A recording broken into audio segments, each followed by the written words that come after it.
మన ప్రభుత్వంలో పూర్తిగా మద్యాన్ని నిషేధిస్తాం అని చెప్పి గట్టిగా కూడా చెప్తా ఉన్నాం.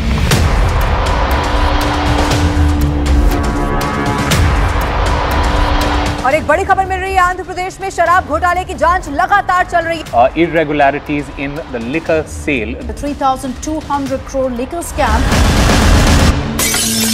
నేను ఇదివరకు గవర్నమెంట్ వైన్ షాప్లో సేల్స్ మెన్గా చేశాను. ఆ బ్రాండే అసలుకి ఫేక్ మన స్టేట్లో.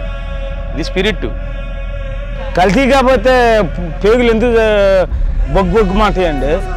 జనాల్ని చంపకు తినేస్తున్నాడు, హాస్పిటల్ పాలు చేస్తున్నాడు.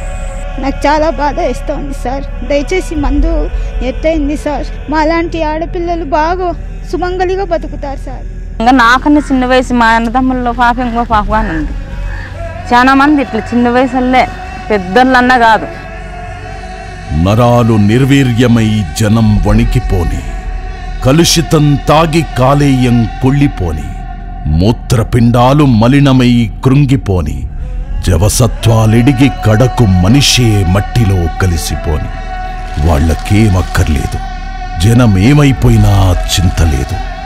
ఆ ముఠాకి ముడుపులు కావాలి, కమిషన్లతో సొంత ఖజానా నిండాలి, ప్యాలెస్లు కళకళలాడుతుండాలి.